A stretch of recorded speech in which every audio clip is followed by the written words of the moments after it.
Ed eccoci qui, buon pomeriggio, bentornati con il cortocircuito, come sempre venerdì dalle 16 alle 17, vi teniamo compagnia per un'oretta. Come sempre Come siamo sempre però, bravi, eh?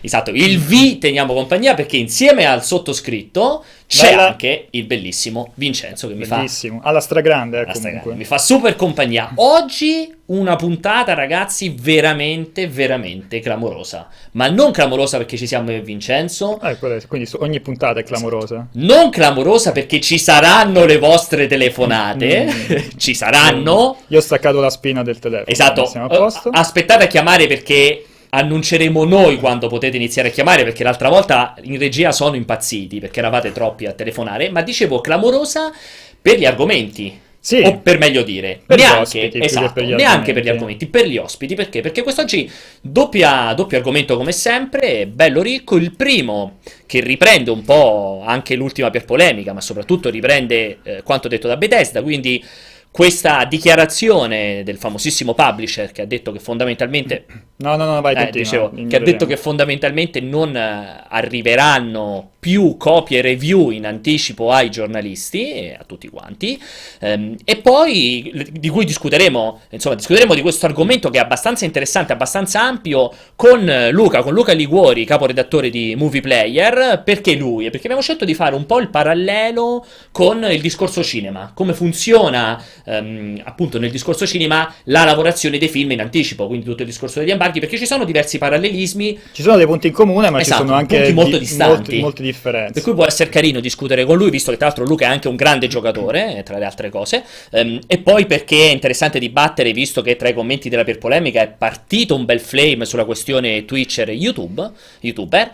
Mentre il secondo argomento cavalchiamo un pochettino quelle dichiarazioni importantissime di Mark Cerny, l'uomo, il capoccia dietro l'architettura tecnica di PlayStation 4 e PlayStation 4 Pro, che ha fatto questa dichiarazione su, diciamo, la potenza variabile di PlayStation 4 Pro in base alla programmazione, che ha generato moltissimo dibattito a partire da una notizia nostra riportata dal buon Simone Tagliaferri, e inviteremo per discutere di questo argomento Angelo Pesce, Technical Director di Blizzard Activision Vancouver. Lui è a Vancouver, tra Esatto, l'altro. lui è a Vancouver, poi approfondiremo dopo. Comunque Activision Blizzard ha lavorato a diversi Call of Duty, tra cui l'ultimo Infinite Warfare. Esatto, cioè un personaggio, ragazzi. Cioè, comunque qualcuno che ne sa. Qualcuno che ne sa a pacchi, qualcuno ne sa tantissimo, qualcuno che ci può dire in termini non troppo tecnici, ma più che altro cercare di capire se effettivamente ci sono i margini per avere questa potenza variabile. Allora, ne approfitto come sempre per ringraziare tutti voi che ci state seguendo,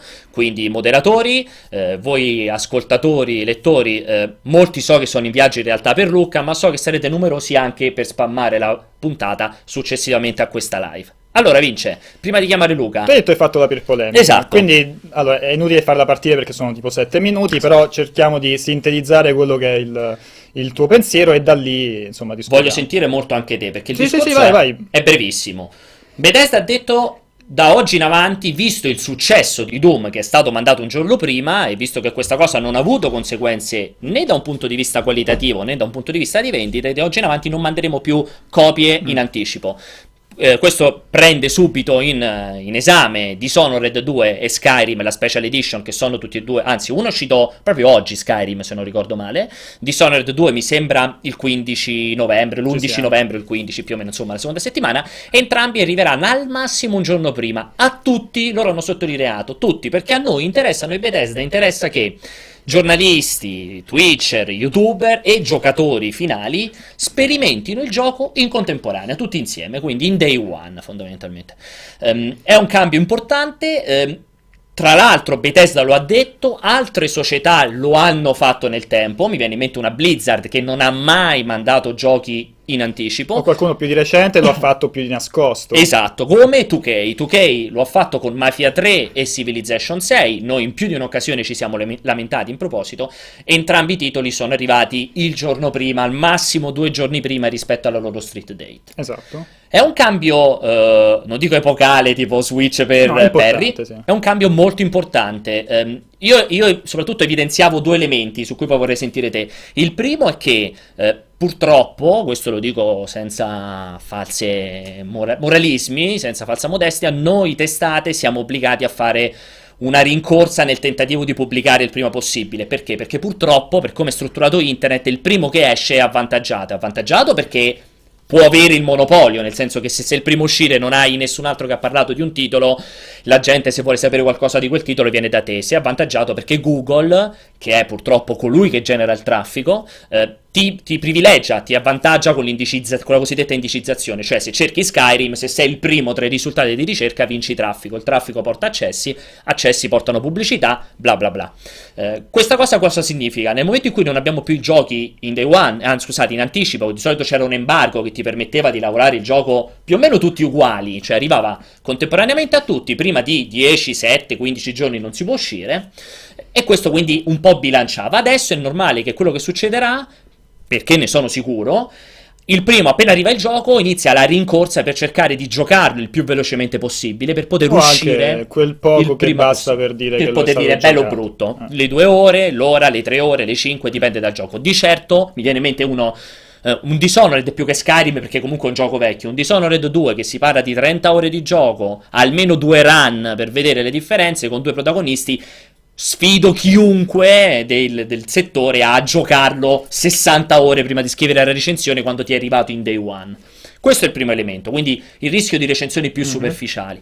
Secondo elemento è che Bethesda, fra virgolette, do a tutti il gioco insieme, perché in realtà Skyrim, chi guarda su Twitch o su YouTube sa bene che ci sono 2 tizi che stanno facendo live e video ormai da 2 settimane di Skyrim, unici, e quindi vuol dire che necessariamente Bethesda si è accordato con loro, e lo stesso potrebbe capitare con Dishonored e così via. E cosa significa? Significa che Bethesda non solo produce il gioco, ma si può permettere di far sì che online si parli di quel gioco solo con una persona con cui si è accordata. Molto semplicemente. Volevo sentire subito. No, allora, io sono d'accordo con parte della tua polemica, della tua polemica, soprattutto con l'ultimo punto, perché comunque Bethesda dice in maniera molto paracula in quel post sul blog che questa decisione è stata presa negli interessi dell'utente finale per permettere a tutti di giocare assieme. Non è assolutamente vero, perché questo lo dimostra il fatto che da quasi un mese ci sta qualcun altro che sta giocando, diciamo, sotto con questo accordo di promozione attraverso Twitch. Non sono d'accordo però con il pretesto iniziale, nel senso, sia chiaro, metto le mani avanti, non è una cosa positiva in generale per il settore, si creeranno grosse problematiche, soprattutto per l'utente finale, poi chi è che vuole conoscere se un gioco è bello e brutto al lancio, capito? Dovrà attendere per forza di cose successivamente la recensione. Non sono d'accordo sulla premessa, perché tu dai per scontato che l'utente finale sia questa creatura ignorante e indifesa che va assolutamente protetta, diciamo, all'interno di questo settore delle multinazionali cattive. Questo era vero una ventina d'anni fa, era vero quando c'era Zap, Consolmania, PSM, TGM, che erano la Bibbia, TGM, che erano la Bibbia, nel senso noi pure, cioè giocatori, compravamo tendenzialmente una rivista e quella era la Bibbia, cioè quello che diceva The Games Machine era la legge, cioè se The Games Machine diceva che era un gioco era una merda, non lo andavi a comprare. Se Zap diceva che quel gioco è un capolavoro, ti mettevi in fila per essere il primo a giocarlo. E oggi invece Oggi è diverso, perché oggi gli utenti hanno 1000 modi per seguire un gioco, per restare informati anche prima, mesi prima, anni prima dell'uscita. Parliamo di news, di anteprime, di trailer, di presentazioni, di live streaming, ci sono conferenze che vengono fatte dalle aziende, dai publisher, senza passare più per la stampa, cioè parlando direttamente all'utente finale, vedi Nintendo. Quindi ci sono tantissimi modi per restare informati, capito? Quindi non c'è più, stanno un po' perdendo di valore, diciamo, la stampa. È chiaro, fino a poco tempo fa la stampa veniva trattata coi guanti, cioè allora ti venivano mandate i review code un mese prima, venivi invitati agli eventi a Dubai, il cost to cost per cose inutili. C'era un evento alla Mansion di Playboy per quel gioco di merda di Playboy, quel gestionale di Playboy orribile, cioè gadget, cioè, soldi buttati senza senso. Scopate gratis, mi ricordo. Soprattutto tu mi racconti, io purtroppo sono arrivato troppo tardi, Io sono andato al press tour E ti facevano trovare le Playmates in camera. Esatto, non si usano più adesso purtroppo, Purtroppo sono no. arrivato troppo tardi. Purtroppo no. Questo perché? Perché comunque le riviste, la stampa era il veicolo principale attraverso Per la cui comunicazione. della promozione Sì. soprattutto, cioè perché ti mandavano il review code e si assicuravano quella 1, 2, 3, 4 pagine se proprio il gioco era importante gratis di promozione sulla tua rivista. Aggiungiamo che una volta le riviste, il gioco di copertina era una roba che veniva contrattata con il publisher, Esatto. perché era un cartellone pubblicitario Esatto. nell'edicola, cioè Esatto. ancora prima che la valutazione del gioco. Esatto, no, adesso parliamoci chiaro, era questo il motivo. Adesso si sono accorti che non solo non è più il veicolo principale, ci sono mille altri modi. Parliamo di YouTuber, parliamo di streamer, appunto, come hai visto, si possono fare gli eventi da soli senza Certo. passare necessariamente per la stampa. Ma la stampa è diventata quasi una rottura di cazzo per cioè per un certo senso. E il discorso di avere quel Metacritic che è un enorme punto interrogativo lì al lancio, a Bethesda evidentemente non conviene. Infatti il discorso dal punto di vista di Bethesda è Però, indiscutibile. esatto, cioè, Dal punto di vista di Bethesda? piazziamo questi paletti, è tutta una questione di business Certo. dal punto di vista di Bethesda. Bethesda se ne sbatte Vabbè. completamente dell'utente finale. L'obiettivo è quello di piazzare quanti più pre-order possibili prima che escano queste recensioni che che esca il tanto numero. non hanno più senso. Però Perché non diciamo- eri d'accordo? Non ho capito invece col mio punto di vista. No, è che c'è poco da fare, nel senso che Vabbè. è inutile cominciare una guerra con i publisher. Io ho visto testati tipo Polygon, non mi ricordo chi altro. Ars Non Technica. dovete più assolutamente Sì, preordinare. Cioè, questa guerra con i publisher noi la perdiamo perché finora tutto il sistema si basava su.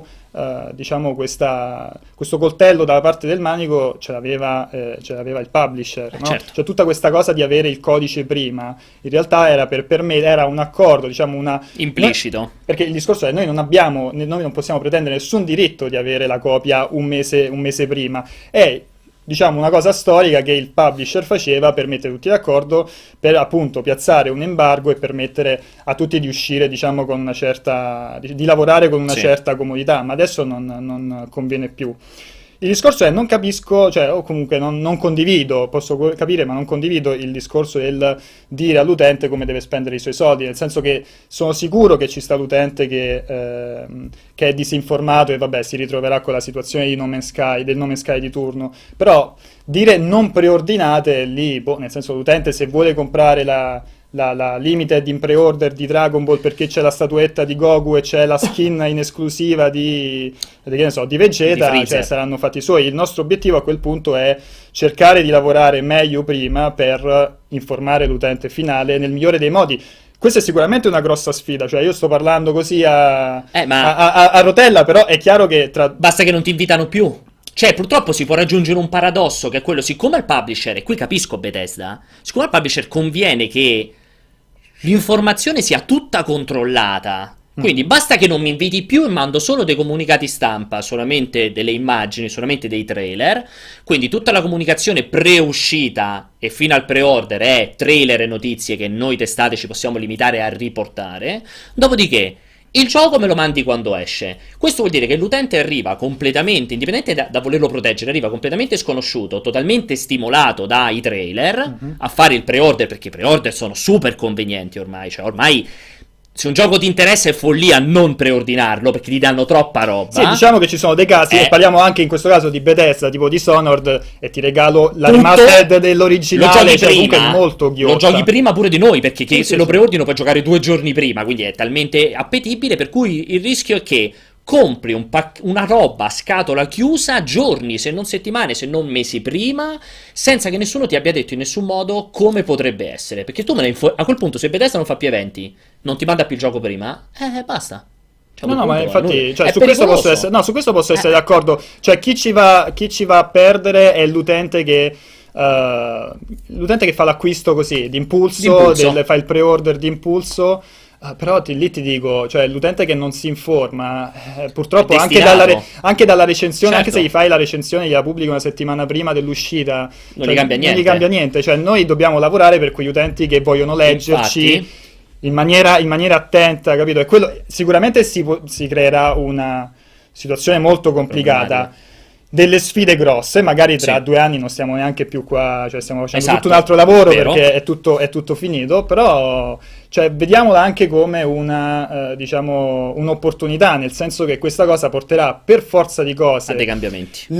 a dei cambiamenti per quanto riguarda le recensioni che non so se augurarmi addirittura, ma io mi aspetto che uno perderanno, tra virgolette, di valore, perché adesso sono intese, io non credo che col cinema sia così, ma con i videogiochi è sicuramente così, che sono ancora intese come delle guide all'acquisto, perché Esatto. sono, ti ripeto, il discorso di prima, cioè abbiamo questo storico delle riviste che consigliavano praticamente l'acquisto o Sì o meno di meno. un gioco, quindi al momento per molti utenti e per molti giornalisti la recensione è una guida all'acquisto del comprare o meno, e secondo me col perdere di importanza, tra virgolette, ma parlo di importanza a livello di views della recensione, le recensioni potrebbero cominciare a fare quello che si fa anche in altri settori, tipo il cinema, e diventare critica. Esatto. Perché a quel punto non devi più, cioè non è più una guida d'acquisto, non devi più consigliare se, cioè col cinema io non credo che consiglino se devi andare al cinema o no, cioè analizzano un'opera, un prodotto, vedendo da determinati punti di vista e cercando di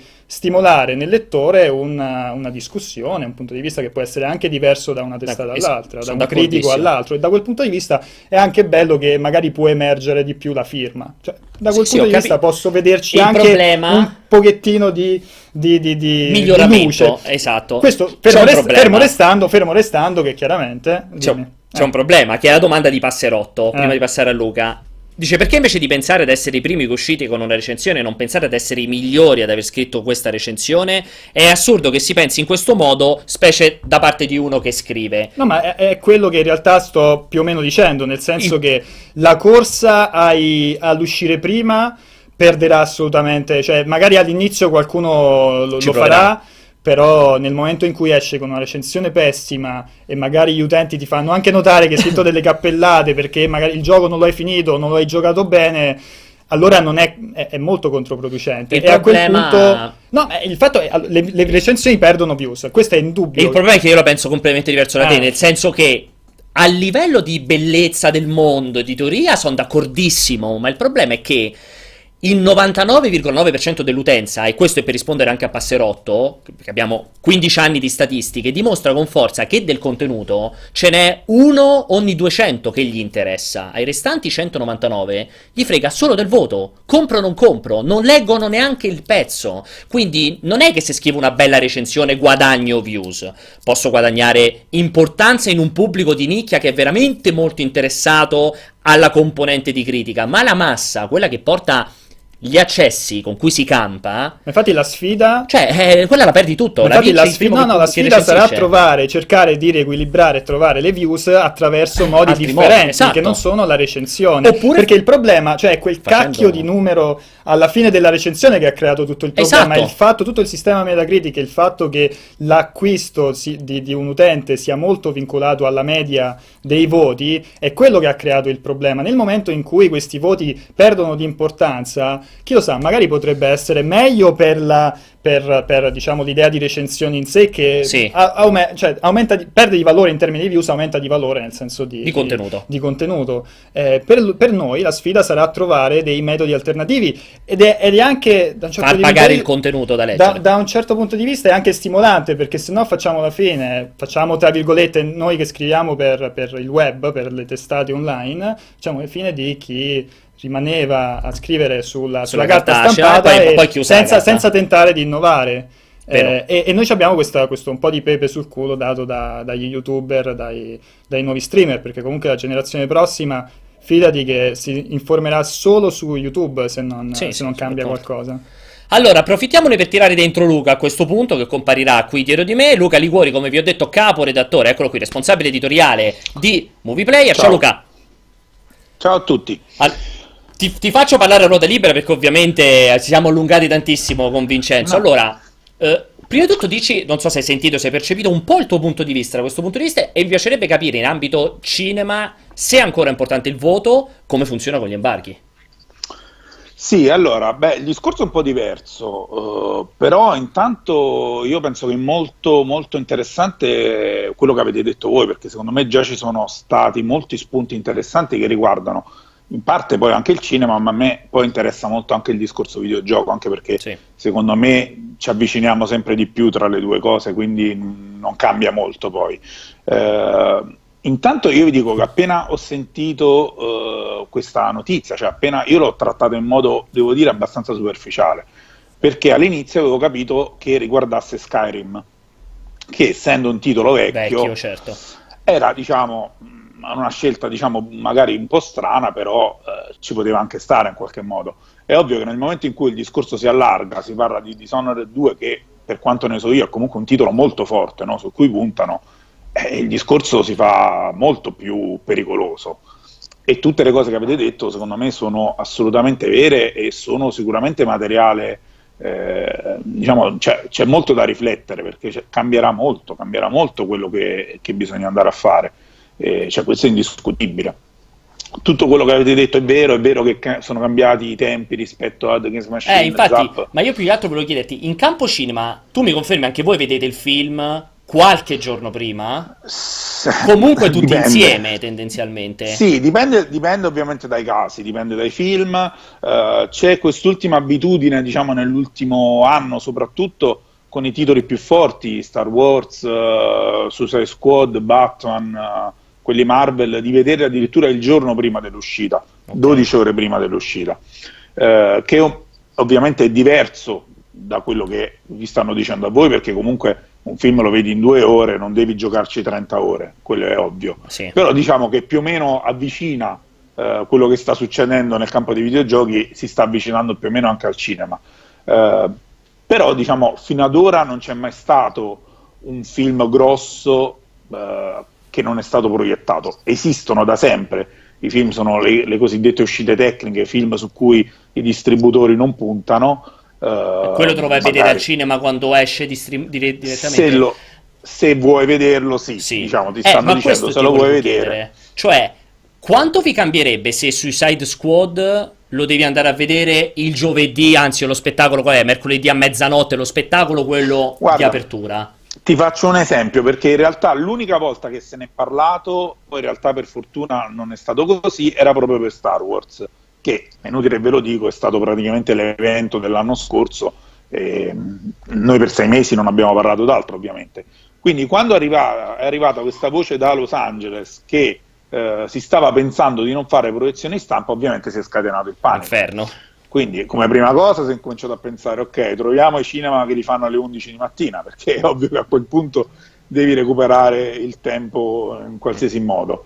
Però è ovvio che lì cambiava molto il discorso. Cosa avremmo fatto? Saremmo andati a vederlo al primo spettacolo e ne avremmo scritto il prima possibile, con poco tempo per ragionarci su, con poco tempo, quello che dicevate voi. Poi appunto è ovvio, una cosa è un film di 2 ore, una cosa 30 ore di gioco, però è ovvio che questa fretta, cioè questo modo di lavorare diverso lo senti, cioè questo è indiscutibile, ma anche quando lo vedi 12 ore prima e ne devi scrivere alle 3 di notte per uscire la mattina alle 8, alle 9 di mattina, cioè non è l'ideale. No, non è una passeggiata, ma non è l'ideale, soprattutto secondo me non è l'ideale neanche per i distributori in teoria. Però, perché secondo me c'è una differenza, Vince, non so se sei d'accordo, poi non so se volevi chiedere qualcosa a Luca.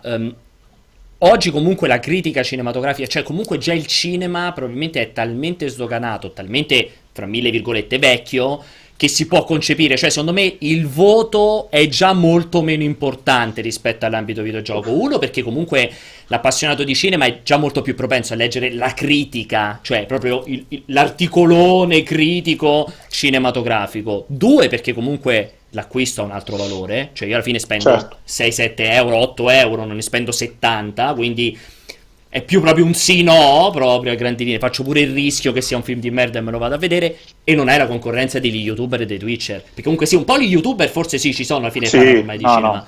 Esatto. Non so Vince, tu come la pensi in No, più che altro esatto, io mi aggancio a questo perché credo ci sia un'altra differenza, perché tutto quello che viene mostrato bene o male dai film riguardo un film sono diciamo trailer, qualche backstage che viene pubblicato prima. Nel caso dei videogiochi è un po' diverso, perché ci sono appunto let's play, dei gameplay lunghissimi, quindi vedi molto di più, cioè è difficile che qualcuno ti streama il film. Il film, sì, esatto. Cioè non fanno un let's play del film, un let's watch, però Anche quella Sì, la differenza, quindi perciò dicevo che da parte dell'utente, del dal lettore consumatore di finale. videogiochi, insomma dal lettore di multiplayer, dall'appassionato di videogiochi, ci sta modo di informarsi tantissimo riguardo un prodotto al di là della recensione in sé. Sì, diciamo quello che una volta era la demo, sicuramente nel videogioco oggi puoi vedere, come hai detto benissimo, cioè puoi vedere anche tutto il gioco prima di comprarlo, lo trovi in giro. Il film, cioè o vai al Sì. cinema o vedi i trailer, per quanto c'è anche la polemica che ormai i trailer siano diventati troppo lunghi, bla bla bla, però effettivamente c'è anche questa differenza che ci sta. Ti volevo chiedere Luca, più che altro l'importanza Sì. del voto, è un elemento comunque che vi fa la differenza, per esempio a voi in lettura? Dipende dal film, Cioè, perché è su un ovvio gioco che come Guerre Stellari, il voto, cioè scusa, un film come Guerre Stellari, il voto è una roba che conta su un film come Guerre Stellari. secondo me conta più su di noi, cioè sui critici, cioè su quanto fondamentalmente ti insulteranno, se la prenderanno con te, quanto saranno d'accordo, ma conta poco sul fattore vado a cinema. Cioè, Ok. Star Wars vai lo stesso, se gli metti 3 stelle, 5 stelle, 4 stelle, la reazione sarà la stessa.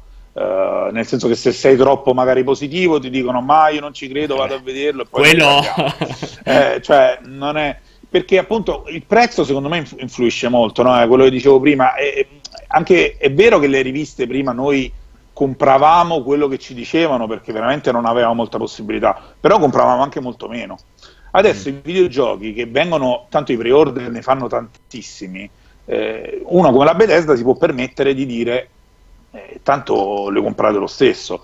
Lo stesso potrebbe fare la Disney con Star Wars, tanto andate lo stesso, cioè non Esatto. cambia Cioè, molto. è possibile, quindi potrebbe esserci quel transito anche in ambito cinema, cioè che... Ma io spero di no, ma è probabilissimo, anche se c'è da dire che per quanto riguarda il cinema la tradizione è ancora più antica, nel senso che da sempre i film vengono mostrati prima, così come prima veniva mostrato il teatro, l'opera, cioè qualcosa che veramente è una tradizione molto consolidata. Però quando ci sono di mezzo i soldi e gli interessi economici è Certo. ovvio che te ne frega poco. Ripeto, siamo arrivati al fatto che adesso noi vediamo il film 12 ore prima, mentre prima non era così. Piano piano, secondo me, potrebbe succedere. Quando era arrivata la voce appunto che Star Wars magari non l'avrebbero proiettato, insomma, sembrava improbabile perché sarebbe stato il primo caso di un film così grosso, però cioè, tutti quanti ci abbiamo creduto all'inizio. Sì, me lo ricordo anche come cosa. Comunque vi faccio un altro esempio che secondo me è significativo. L'unico caso che abbiamo di film, di grossi film dal punto di vista commerciale, che non vengono proprio per scelta Ti interrompo distributiva, solo un attimo, scusa Lu, un attimo, poi continui. Se mi fate passare il numero in sovraimpressione, che mentre Luca parla chiudiamo l'argomento con una telefonata. Vai Luca, continua.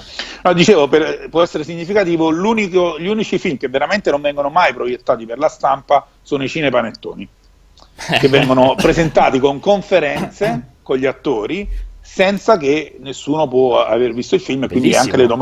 anche le domande che vengono fatte in conferenza sono sul nulla. Quindi Questo per sempre, far... ve lo andate sempre a vedere per conto vostro i cinepanettoni?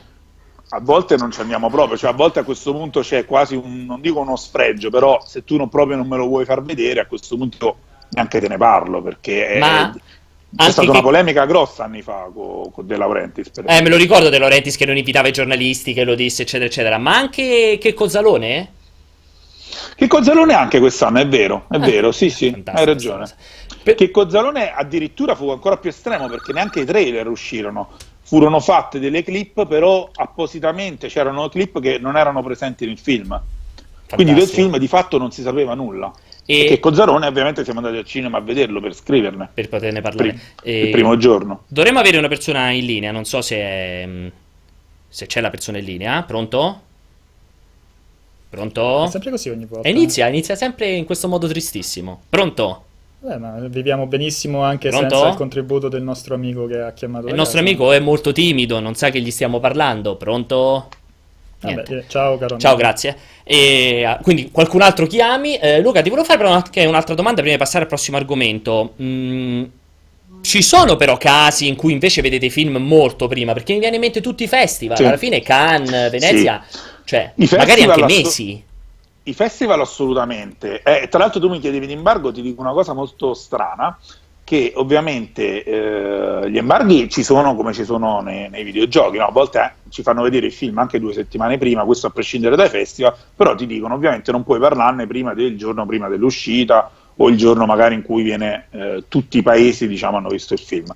Ci sono anche casi veramente assurdi a volte, soprattutto in Italia, in cui ti danno magari un embargo.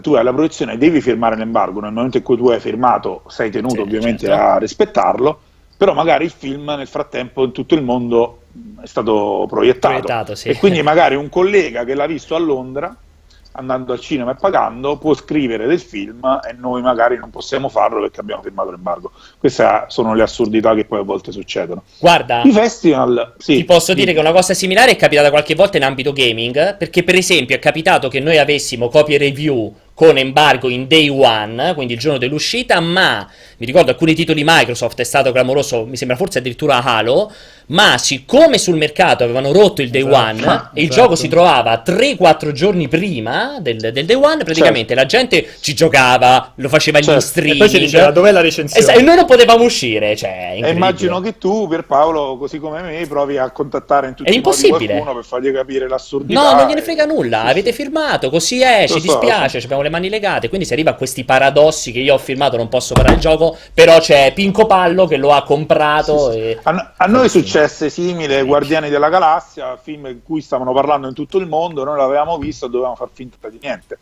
Cose assurde, vabbè. Comunque sì, festival è un discorso completamente a parte, perché la differenza rispetto alle fiere vostre, noi lì vediamo film completi ovviamente. Lì non c'è un embargo, al massimo ti possono dire, per esempio questo lo fa a Berlino, aspettate che ci sia l'anteprima ufficiale la sera dopo, per dire il red carpet, però giusto quello, a quel punto si può uscire tranquillamente. Lì c'è un altro problema per noi, non per l'utente, che a volte è troppo presto e l'utente non è magari interessato. Non sa nulla del film, sì, perché c'è quel componente che se del film ancora non si parla in Italia spesso non neanche c'è interesse. Allora, io ne approfitto per ringraziare il buon Luca. Grazie Luca. Ricordo, responsabile editoriale di Movie Player, quindi quando volete sapere qualcosa di cinema andate su Movie Player. Tra l'altro Luca, come avete capito, grandissimo giocatore, ha approfondito molto spesso nel passato tutta una serie di titoli importanti da un punto di vista ovviamente di trama e narrativa, di videogiochi importanti da un punto di vista di trama e narrativa, quindi magari se volete leggere, non so, qualcosa su The Last of Us, qualcosa su Resident Evil e così via, Uncharted, esatto, da un punto di vista filmico, di critica cinematografica, fateci un salto perché è molto interessante. Grazie mille Luca. Ciao. Grazie a voi. Ciao. Allora, noi speravo in questa telefonata che arrivasse, ma vedo magari c'è, incredibile. Ci salva in corner. È arrivato, ha fatto la chiamata, abbiamo risposto dalla regia, sono morti, è morto anche colui che ci ha chiamato. Intanto ne approfittiamo, se c'è qualche altra, guidiamo 10-15 secondi se arriva quest'altra telefonata a sorpresa, perché passeremo a parlare di PlayStation 4 Pro, di queste specifiche tecniche mutevoli, abbiamo scritto nel titolo che vedete qui in sovraimpressione, in base a quello che ha detto Mark Cerny, in base a quello che hanno risposto in diversi, ne parleremo insieme a Angelo Pesce, Technical Director di Activision Blizzard. Chiediamo in regia sperando che dalla regia sia arrivato. Dalla regia non ci rispondono. Questa è una cosa molto preoccupante. Suspense. E direi che prima però di parlare con lui, per questioni tecniche, vi facciamo vedere un minutino scarso di quel trailer di PlayStation 4 Pro che ci fa vedere i giochi più interessanti che arriveranno, che saranno ottimizzati per PlayStation 4 Pro. Peggy 18. Farewell, my love. We'll be together soon. Take heed, sweet love, you'll never be alone. I'm watching from the heavens to keep you safe from harm.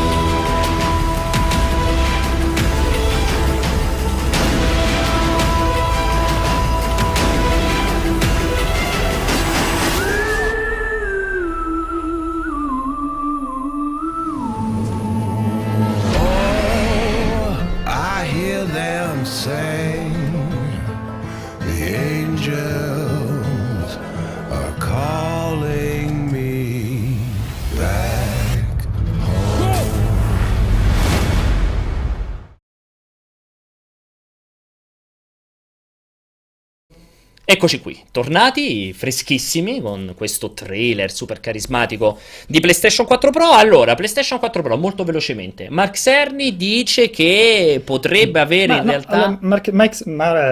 Mighty Max. Mark Cerny in realtà ha detto tantissime cose. Quell'articolo che era uscito su Eurogamer era super interessante, lunghissimo, super tecnico, pieno di informazioni interessanti su come funziona questa PlayStation 4 Pro. Chiaramente quello che è passato nella stampa specializzata, 2-3 ne sono passati. Sono passati 2-3, però quello che ha fatto più rumore era questa dichiarazione che in realtà ho visto, cioè nel senso ho letto poi l'intervista originale e era stata un po', diciamo, fraintesa da qualcuno, nel senso che lui ha parlato chiaramente di, diciamo, di questa capacità di raddoppiare il numero, e a un certo punto si è quasi tradito dicendo è quasi come se fossero 8,7 proprio teraflops, esatto. E ovviamente tutti quanti hanno cominciato a dire ma come funziona questa cosa, che si raddoppiano per magia, questa stregoneria dei teraflops che si raddoppiano, 8.4. Esatto. Però non è esattamente quello che è sembrata molto una dichiarazione molto marketing, molto è vero che Xbox Scorpio ne farà 6, ma noi comunque potremo farne ancora di più. Ma a me mi è apparsa un pochettino quando legge quella cosa lì, molto ovviamente come dire, pungolato sicuramente dall'intervistatore, però cioè secondo me è un numero molto importante quando lo vai a sparare, nel senso, nella posizione che hai devi stare un po' attento, perché finché parli che avrà più RAM, finché parli di quella cosa interessantissima sul chipset che si depotenzia per non avere problemi di compatibilità con i giochi diciamo non ottimizzati per Pro eccetera eccetera, quando entri sui numeri veri e propri secondo me devi stare sempre molto attento a quello che dici, non sei d'accordo? Perché no, nel senso, leggendo l'intervista comunque, ecco, magari se avesse evitato quell'unica cosa, perché comunque ha detto tutte cose sensate, tutte cose credibili, però cioè, noi non siamo tecnici. Esatto, bravissimo. Mi piace questo... Ammettiamo di non sapere, la nostra grande ignoranza. Si parla di cose molto molto tecniche, esatto. E quindi era necessario invitare qualcuno che fosse insomma, più in ed è per questo che abbiamo fatto con questo bellissimo lancio. Presentiamo Angelo Pesce, appunto Technical Director di Activision Blizzard, che ci sta parlando in quell'oscurità che non è finta o vittima del bruttissimo tempo, è anche un po' brutto tempo devo dire, ma perché lì sono le 7:30? Dico bene, Angelo? Sì, 7:30, poi visto che stiamo più verso l'inverno esatto. Insomma, la giornata si è accorciata. Esatto, Angelo sta a Vancouver, visto che appunto lavora lì in Activision Blizzard, sono un sacco di ore indietro. Allora, Angelo, ti chiediamo subito al volo, perché tanto giustamente non potrai parlare del tuo lavoro, come è giusto che sia, quindi non ti chiediamo raccontaci che cosa stai sviluppando, ma ti chiediamo... insomma, tutta questa diatriba, questo dibattito, cioè, quanto c'è di vero, oppure perché ha detto quelle cose Mark Cerny? Cioè, e soprattutto, diciamo, cerchiamo di spiegarlo in maniera abbastanza easy, abbastanza semplice, in modo che anche chi ci segue da casa riesca a capire insomma, di cosa parliamo e quali sono poi i vantaggi, se ci sono, da parte dell'utente. Allora, cosa voleva dire Mark Cerny lo sa Mark Cerny, non posso commentare su questo, anche perché insomma Mark se la potrebbe prendere. Tanto guarda, ti dico la verità, non credo che Mark Cerny stia seguendo il cortocircuito. No, ma non si sa mai, lui è abbastanza, insomma, è abbastanza rigido come personalità. Ad ogni modo, no, seriamente, ovviamente siamo coperti da NDA, certo. E non sappiamo abbastanza i dettagli della faccenda, però magari può essere più interessante parlare in generale di che cosa sono questi teraflops, esatto. E insomma, di quanto possa interessare una misura all'utente finale, diciamo. Esattamente.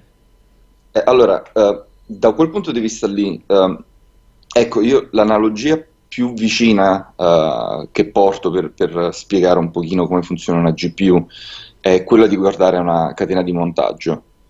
Quindi immaginiamo una linea di lavorazione dove ci sono diversi stadi per completare un'istruzione, per completare un certo programma. Da quel punto di vista lì, tu non sei interessato a capire quanto un singolo lavoratore vada veloce. Perché se hai, non so, qualche stadio che è molto molto produttivo, ma poi hai qualcuno pigro verso la fine, comunque ti si interrompe tutto.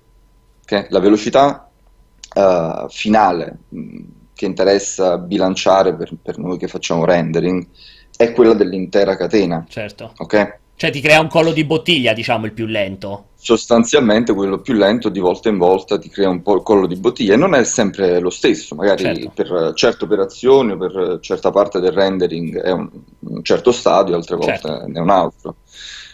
Normalmente le GPU, se tu vedi anche, non GPU so, che le ricordiamo sono la parte di video, la scheda video per mettere a Grazie, dirla in sì. modo molto grezzo.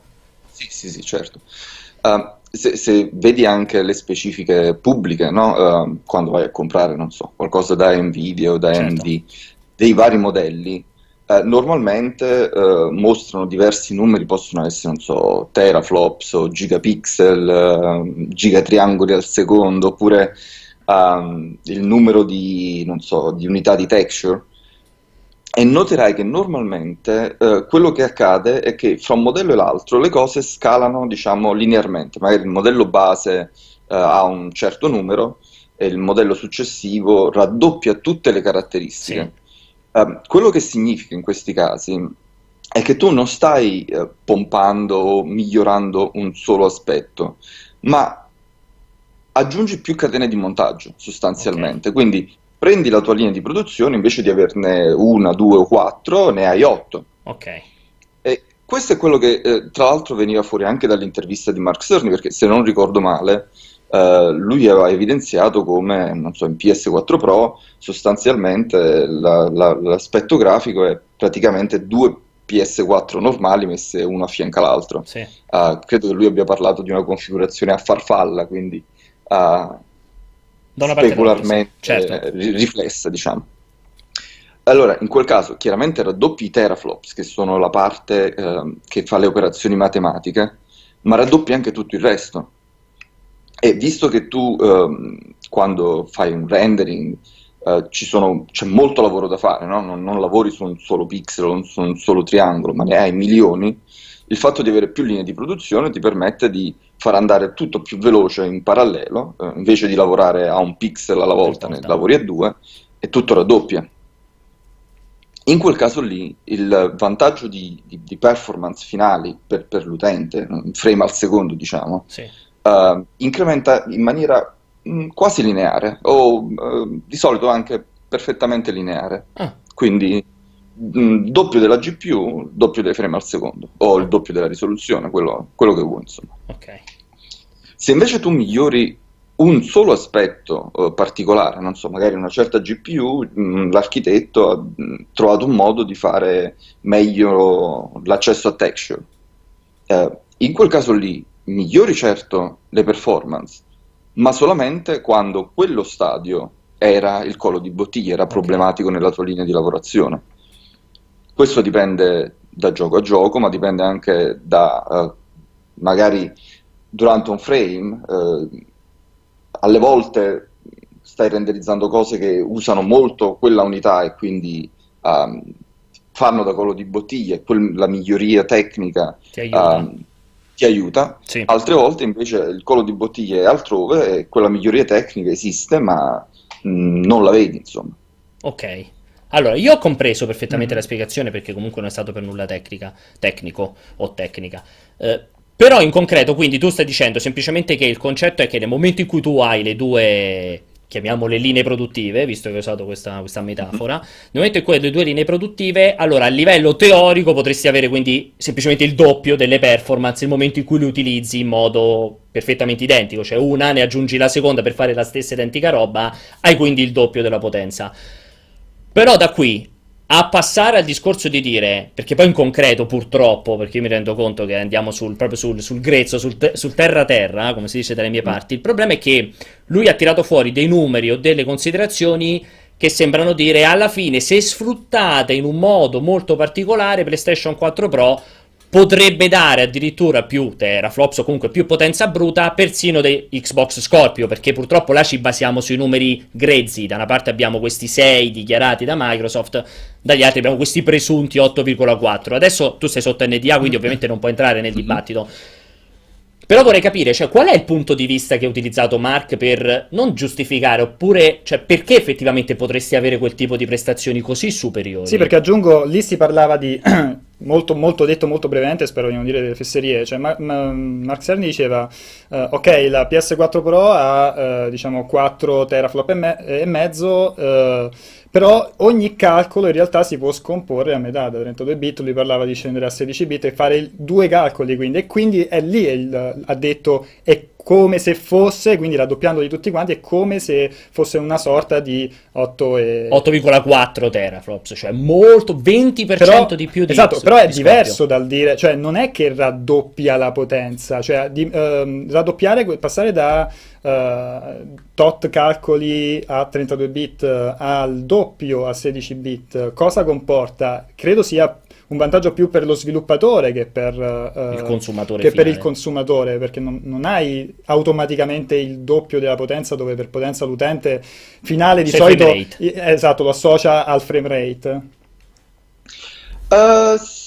Allora, sì, di nuovo, stiamo parlando in questo caso di una caratteristica specifica di una parte della lavorazione. Allora, quando le operazioni matematiche sono il problema, in effetti ottieni un miglioramento. eh, il numero può essere benissimo. Allora, Ti vedo che sei negato, questo eh? fatto, sì, questo fatto dei 16 o dei 32, in verità è una cosa abbastanza, cioè che esiste in altre schede video, in altre GPU, anche nel passato, per esempio. PS3 usava lo stesso sistema, è una cosa molto comune in GPU mobile, per cellulari. E, sì, insomma, non sono sicuro ora di esattamente quali GPU abbiano questo supporto, né di quali GPU poi possa dire Certo, che che hanno quel abbiano questo supporto. supporto. Però non è una cosa, diciamo, nuova, questo è un fatto abbastanza scontato, pubblico, si può andare a risalire. Um, per l'utente finale è molto difficile, come ho detto, in alcuni casi per te quel numero è un problema, i teraflops sono una cosa importante durante Più che altro alcune è fasi di. calcolabile, cioè lo vedi, non è che puoi proprio sparare i numeri a caso, fra virgolette. Sì, sì, sì, no, no, tutti questi calcoli di solito sono calcoli che vengono fatti, come si suol dire, speed of light. Che significa? Assumiamo che tutto il resto Non della linea di esiste. lavorazione non crea problemi. Sì. La situazione è ottimale. Questa specifica componente, quanto veloce può andare? Al massimo, il suo peak, ok? E non è diciamo, un imbroglio, è esattamente come si misurano queste cose. Mm. Allora, tutto il resto non è un problema. Questa specifica unità, questo è il numero di operazioni che fa al secondo. Allora, nel caso delle operazioni matematiche ottieni i gigaflops o teraflops, Certo. nel caso delle operazioni di texture ottieni, non so, gigatexel, quante appunto operazioni di texture puoi fare al secondo.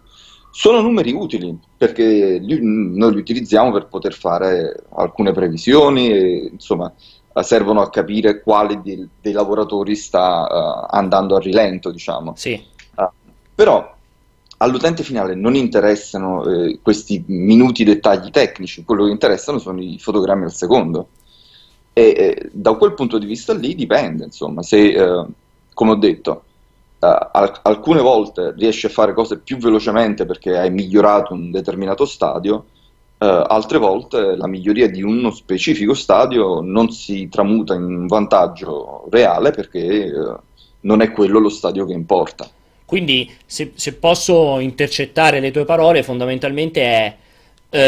cioè, non è che ha detto una cosa sbagliata, ha detto una cosa che in determinate situazioni, cioè in determinati momenti teorici ben precisi, effettivamente potrebbe saltare fuori, tendenzialmente. Certo, teorici anche molto pratici, cioè una cosa che è molto importante, anzi noi, insomma, per me è una notizia estremamente positiva di questo cambiamento, però è un aspetto, è uno degli aspetti, Ok. ed è un aspetto molto tecnico. Il problema è che si è presa questa misura come misura Della universale potenza, sì, sì, sì. dell'intera potenza di che non è corretto.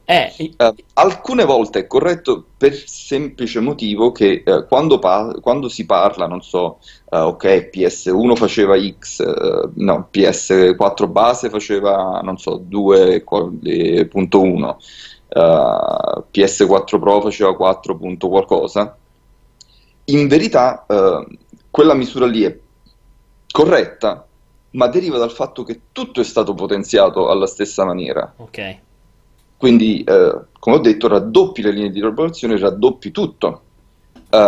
Quindi raddoppi anche il numero di operazioni in virgola mobile, ma il beneficio è su tutto. Ok. Se invece tu concentri il beneficio su una singola unità, è sicuramente una cosa interessante, è sicuramente una cosa molto utile, ma non altrettanto che prendere e avere Tutto tutto doppio. duplicato. Ok, quindi concretamente, poi non so se Vincenzo ti può fare qualche domanda, io concretamente una cosa che volevo dire, questo concetto del se passi a 16 bit invece che a 32 bit, eccetera, eccetera, Mm. c'è una roba puramente tecnica, non è una roba che il consumatore finale vede perché dice ah, 16 bit la grafica è più brutta, a 32 bit la grafica è Ah, più bella, che sono quelli, capito? Cioè dice ah, perché allora il gioco indie fatto in pixel no. graphic va fortissimo, invece il Horizon Zero Dawn andrà alla metà perché quello in 32 bit. Sfatiamo questa cosa, non c'entra un cazzo assolutamente. No, non c'entra nulla e questo purtroppo è un'altra di queste semplificazioni che magari derivano dall'epoca, non so, delle bit 8 war, delle bit, esatto. console, esatto, no? 8 bit, 16 bit. Esatto. Purtroppo sono alcune misure vere, ma che all'epoca, soprattutto no, del Super Nintendo, perché vennero utilizzate come marketing, come la misura Sì.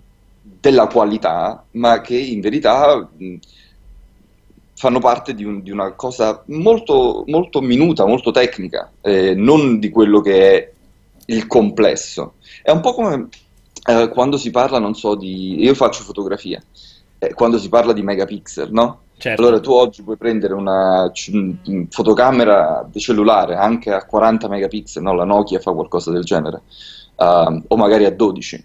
E io magari ho un'altra fotocamera, no, DSLR, Una che hai reflex. lo stesso numero di megapixel, ma di certo non ti aspetterai la stessa qualità finale. Certo. Non significa che quel numero sia falso, è un numero vero. Però purtroppo parlare di specifici numeri, di un singolo numero, non significa molto. Cioè, bisogna vedere la complessità delle cose. Quindi diciamo che l'utente dovrebbe quasi non smetterla di dare peso a questi numeri o Sì, comunque al numero di teraflops, ma rendersi conto che è un numero relativo a tante altre cose. sì, la discussione è insomma, e soprattutto la lotta, no? Si ritorna proprio al momento delle bit wars. Oh, Esatto, sì. 128, molto meglio di 64. No, ecco, non bisognerebbe focalizzarsi così tanto. Alla fine si guardano i giochi, si guardano quanto vanno bene, quanto sono divertenti, si spera. Eh, sì, no, non c'è correlazione con la qualità. 16 bit, semplicemente alcune operazioni che facciamo vanno benissimo nella precisione offerta da quelli che si chiamano half float, numeri a 16 bit. Altre operazioni devono essere fatte a 32, altre ancora, ma raramente a 64. Ma insomma, Eh, mm. ti faccio l'approfitto per farti un paio di domande, perché ovviamente in chat si sono super accesi, non ti sto neanche a dire. Allora, due cose. Uno, esiste, perché questa la prendo diretta da Defein, dice, ma esiste quindi una misura, cioè esiste una qualche cacchio di misura che permetta di dire quella console è più potente di quell'altra? O non esiste questa misura, la misura universale, come dire, io sono alto 1,85, sono più alto di Vincenzo perché lui è alto 1,75, punto. Cioè è inevitabile questa cosa. Esiste una roba del genere in ambito console, GPU, PC, quello che è, o non esiste perché è troppo dipendente dall'ambito di sviluppo? In verità dubito che possa esistere e la ragione per cui è difficile creare una misura del genere è che tu lavori insieme alla console. L'esempio, diciamo che adesso penso sia assodato, era quello lì di Xbox 360 contro PlayStation 3. Sì, Allora, se tu vai a vedere a diversi numeri, anche non solo uno, la PS3 era molto più sulla potente carta di 360. poteva È vero. essere più potente, però più potente solamente se riesci a fare un determinato programma, un determinato gioco che effettivamente riesci a sfruttarla al 100%. Purtroppo è molto difficile. Questo è un po' il vantaggio delle console, per esempio, rispetto al PC o ad altre piattaforme. Noi possiamo vedere effettivamente come va il gioco esattamente nelle diverse componenti hardware e cercare Ok. di creare un codice che sfrutti tutto al 100%, però in verità non è realistico, cioè ci saranno sempre delle parti che hanno problemi in una certa unità, altre parti che hanno un problema in altre. Diverse architetture hanno diverse configurazioni e vanno bene per cose diverse. Quindi alle volte, quando noi facevamo appunto il 360 contro PS3, alcune cose andavano più veloci di lì, altre cose andavano più veloci su quell'altra. Quindi no, è molto difficile trovare un'unica misura. Certo, poi a spanne, insomma, Certo, qualcosì, capisci, ovvio. però E un l'altra domanda numero no. non esiste. L'altra domanda che ti voglio fare è, questa è un po' più critica, infatti vediamo come e se mi puoi rispondere, cioè te la sentiresti di dire che quindi il concetto degli 8,4 bla bla bla, ovviamente cioè, da un certo punto di vista è assolutamente correttissimo e giustissimo, ma non sta a significare, cioè non è una dichiarazione a dire allora è più potente di Scorpio perché Scorpio massimo fa 6 teraflops. Lo potresti dire questa cosa o è una cosa che non te la senti e non ci puoi rispondere? Perché ovviamente il dibattito è, ok, PS4 Pro adesso ha detto che 8,4, Scorpio hanno detto 6, che merda Scorpio esce più tardi e è meno potente. Perché ovviamente è partito questo discorso. Allora, secondo me la cosa migliore è guardare quando la console esce, che risultati ha. Parliamo di Focalizzarsi Scorpio, sul naturalmente. numero, in generale, Ok. facciamo un discorso molto generale. Ok, I numeri, guardare un singolo numero è appunto come guardare i megapixel di una fotocamera.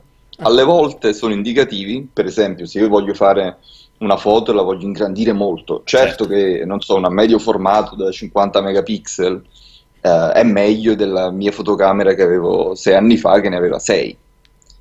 Però è un aspetto, non è tutto. Quindi bisogna guardare a come la cosa è messa insieme e dipende sì, dall'intera architettura. È veramente stupido guardare a un singolo aspetto. Può essere molto facile per fare un headline, per fare un titolo, però non è molto utile. Infatti questo paragone con i megapixel io lo trovo molto, perfetto molto perché ficcante. anche in ambito fotografico spesso e volentieri ci si riempie la bocca, no, con gli annunci, o almeno in passato è stato così, però poi effettivamente vai a vedere e non è quello che determina la qualità. No, anzi, a un certo punto è stato anche, diciamo, perché sono numeri che vengono utilizzati dal marketing. Certo.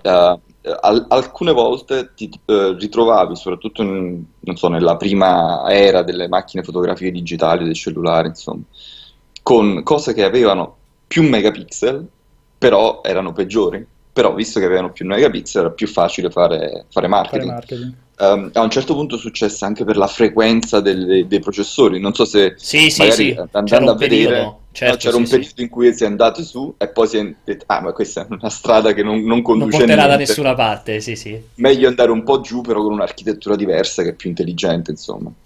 Va bene, io direi che è stato estremamente interessante e ti ringrazio Angelo per il tempo, soprattutto perché lì era estremamente presto, sono le 7:30 È di mattina. diventato giorno nel frattempo, però, quindi ti Sì, lasciamo sì, col ecco sole. l'alba. Esatto. Quindi grazie mille, direi noi il tempo è finito, stiamo sforando incredibilmente, quindi andiamo in chiusura, saluterei Angelo, sì. Angelo Grazie mille. e speriamo di rivederti Figurati. qui in cortocircuito. Grazie. Ciao Angelo, grazie Ciao. mille. Ciao, ciao. Allora, noi torniamo prima di chiudere, lasciamo ancora 30 secondi di spazio se qualcuno vuole fare una domanda. Proprio vuoi farla Una questa telefonata, sì, cazzo, no? una puntata senza una telefonata, porca miseria, ragazzi. Molto interessante, giustamente si capiva. Questo è il numero da chiamare, ragazzi. Giustamente si capiva che non poteva parlare Ci di sono questo. cose, ci sono cose che sa, Che sa molto e... Poi comunque è anche difficile riuscire a spiegare cose estremamente tecniche in modo molto semplice. Cioè, su Reddit uno dei subreddit più famosi si chiama Explain me like I'm 5, no? Spiegami come se avessi 5 anni, però è difficile. Matteo? Pronto? Matteo? Sì,